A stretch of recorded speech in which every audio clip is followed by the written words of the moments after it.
Solus populi supermalec esto, keselamatan rakyat adalah hukum tertinggi. Jika kita kontekstualisasikan dengan mosi, maka kita memilih pendekatan mana yang paling efektif dalam melindungi rakyat dari ketidakadilan yang ditimbulkan oleh korupsi. Sebab hanya pencegahan sistemik yang dapat melindungi keselamatan rakyat secara lebih efektif. Assalamualaikum warahmatullahi wabarakatuh. Shalom, Om Swastiastu, Namo Buddhaya, dan salam kebajikan bagi kita semua. Dewan juri yang terhormat, para pemerhati hukum yang bermartabat, dengan kami tim Universitas 11 Maret, dengan saya Emma Faiza selaku pembicara pertama, Yeremia Purba selaku pembicara kedua, dan Amar Ali selaku pembicara ketiga, yang pada kesempatan kali ini berdiri pada tataran mendukung mosi, yakni pemberantasan korupsi di Indonesia seharusnya lebih difokuskan pada pencegahan sistemik daripada penindakan hukum.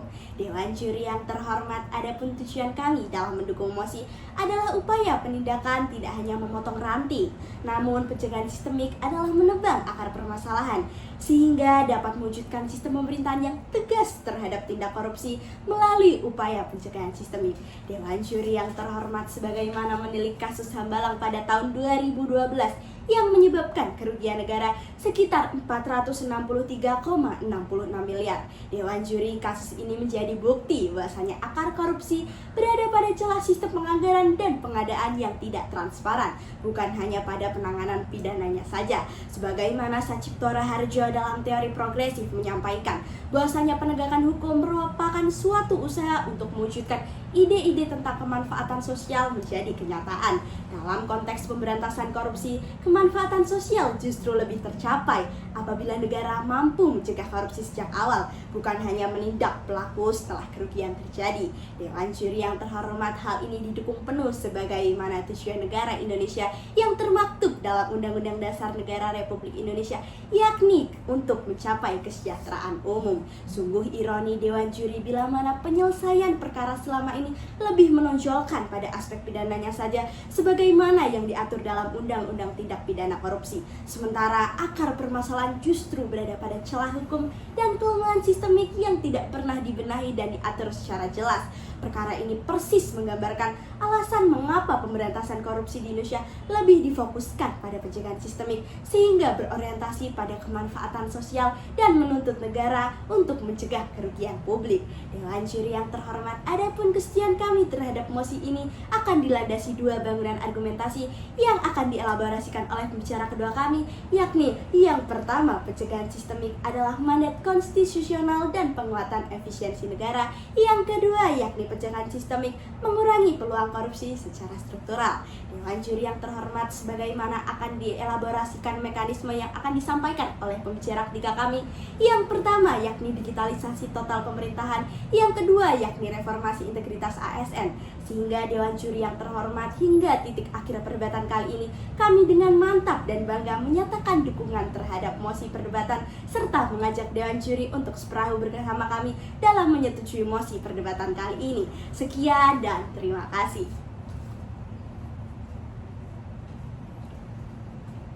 Profesor Robert Klitgaard, pakar global anti korupsi dari Claremont Graduate University dalam International Anti-Corruption Conference tahun 2022 menyatakan bahwa korupsi dapat ditekan secara signifikan ketika negara membangun sistem yang meminimalisasikan peluang, meningkatkan transparansi, dan memperkuat akuntabilitas. Pernyataan ini menegaskan bahwa pencegahan sistemik merupakan fondasi kuat dalam strategi pemberantasan korupsi modern. Salam sejahtera Dewan juri yang terhormat, para pemerhati hukum yang arif dan bijaksana. Izinkanlah saya selaku pembicara kedua dari tim pro yang akan mengajak Dewan juri melintasi bangunan argumentasi mengapa mosi ini perlu kita amini bersama.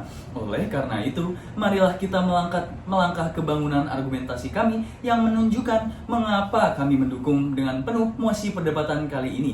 Bangunan argumentasi kami adapun yang pertama, pencegahan sistemik adalah mandat konstitusional dan penguat efisiensi negara. Yang kedua, pencegahan sistemik mengurangi peluang korupsi secara struktural. Dewan juri yang terhormat memasuki palung argumentasi pertama kami, yakni yang pertama, pencegahan sistemik adalah mandat konstitusional dan penguat efisiensi negara.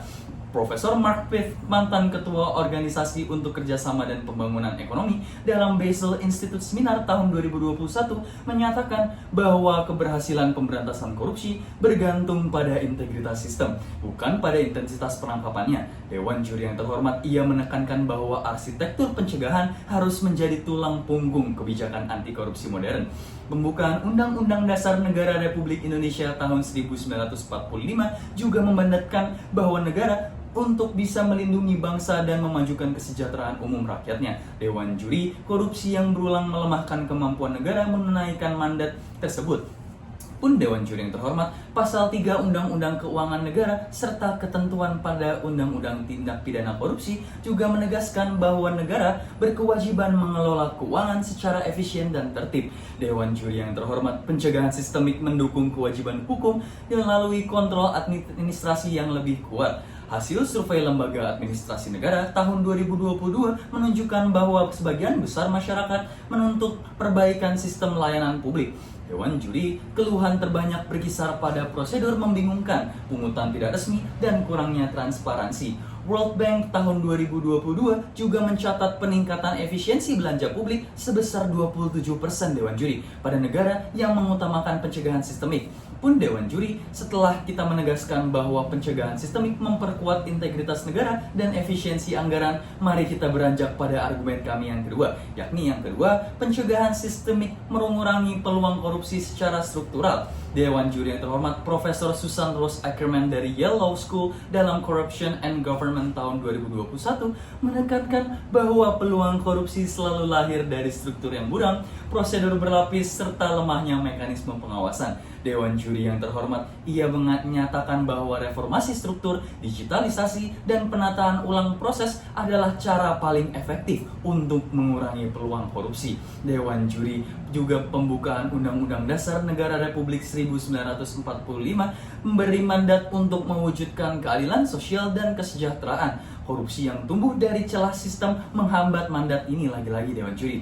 Pun Dewan Juri, Pancasila melalui sila kelima dan keempat, yakni keadilan sosial dan kerakyatan, juga menegaskan bahwa struktur pemerintahan harus disusun agar keputusan publik berlangsung transparan, terukur, dan dapat dipertanggungjawabkan. Undang-Undang Nomor 30 Tahun 2014 tentang Administrasi Pemerintahan juga mensyaratkan penyelenggaraan negara untuk membangun proses yang teratur, jelas, dan mengurangi peluang penyimpangan. Dewan Juri yang terhormat, Pasal 10 juga menegaskan bahwa keputusan administrasi wajib mengikuti prinsip kepastian hukum dan akuntabilitas. Indonesian Corruption Watch tahun 2023 juga menemukan bahwa 86% kasus korupsi bersumber dari titik rawan struktural seperti perizinan, pengadaan, dan tata kelola keanggaran. Dewan Juri yang terhormat, masyarakat merasakan langsung dampak dari celah administratif tersebut. Organisasi untuk Kerjasama dan Pembangunan Ekonomi dalam laporan integritas sektor publik tahun 2023 juga menunjukkan bahwa reformasi struktural menurunkan risiko korupsi hingga 60%. Dewan Juri, data tersebut mengisyaratkan bahwa menutup peluang struktural adalah strategi paling efektif dalam menahan laju korupsi. Dengan demikian Dewan Juri yang terhormat, kami tetap kokoh berada dalam barisan pro dan mengajak Dewan Juri untuk mengamini mosi ini sebagai langkah strategi bangsa karena pencegahan sistemik membangun integritas, menegakkan mandat konstitusi, dan memperkuat tata kelola negara. Sekian dan terima kasih.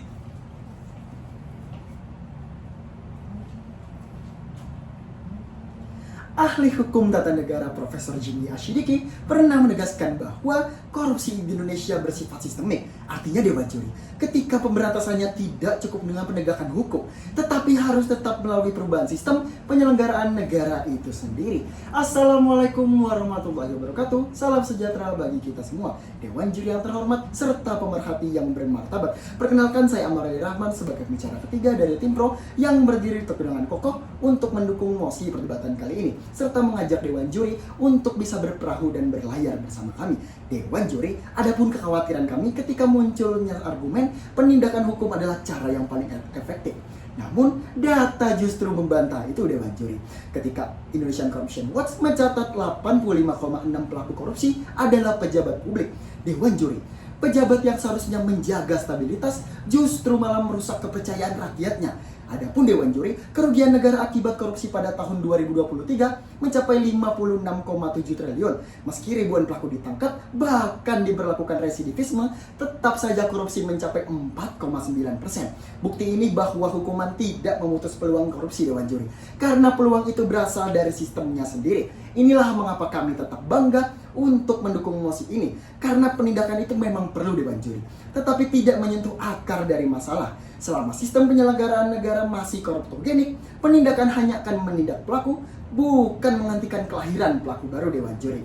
Adapun dari perspektif hukum negara sendiri, sebenarnya sudah menegaskan bahwa pencegahan adalah fondasi pemberantasan korupsi sesuai dengan Peraturan Presiden Nomor 54 Tahun 2018 tentang Stranas Pencegahan Korupsi yang diperkuat melalui aksi 2023 dan 2024. Dewan Juri secara tegas menempatkan pencegahan sistemik sebagai prioritas nasional adalah reformasi birokrasi, tata niaga, hingga transparansi keuangan negara. Serta Dewan Juri, regulasi ini didukung oleh dengan Undang-Undang terbaru Nomor 20 Tahun 2023 mengenai ASN juga memperjelas arah itu Dewan Juri. Dengan meritnya sistem, rotasi jabatan yang rawan, dan pengawasan internal yang wajib diperkuat, undang-undang ini membangun birokrasi yang preventif, bukan hanya represif. Kasus Dewan Juri ketika korupsi IKTP nomor 2023 sesuai dengan kerugiannya yaitu 2,3 triliun. Korupsi ini dengan jelas bahwa hal ini bukan karena kurangnya penindakan, tetapi karena kurangnya sistem pengadaan manual, minimnya transparansi, dan lemahnya audit, serta tidak adanya integrasi digital. Jika sejak awal kami sudah menekankan sistemik diterapkan, korupsi besar sebesar ini tidak akan pernah terjadi Dewan Juri. Bukti konkretnya pencegahan jauh lebih menguntungkan daripada penindakan. Adapun mekanisme kami Dewan Juri, yang pertama, digitalisasi total pemerintahan. Semua proses anggaran, perizinan, dan pengadaan harus serba digital dan transparan. Dan yang kedua Dewan Juri, reformasi integritas ASN. Karena pejabat dipilih dan dipromosikan berdasarkan integritas, bukan karena kedekatannya yang selama ini berjalan di negara kami yang sangat sejahtera Dewan Juri. Dengan teori ahli yang kuat, data yang cukup kuat, serta dasar hukum yang sangat tegas. Dengan mekanisme kami yang relevan dan bisa diterapkan di Indonesia, kami tetap tegas dan bangga dengan berdirinya kami mendukung mosi perdebatan kali ini, serta mengajak Dewan Juri untuk bisa berperahu dan berlayar dengan kami. Sekian dan terima kasih. Dewan Juri yang terhormat, para pemerhati hukum yang bermartabat, dengan kami tim Universitas 11 Maret berdiri pada tataran mendukung mosi serta mengajak Dewan Juri untuk berperahu dan berlayar bersama kami dalam tataran mendukung mosi. Sekian dan terima kasih.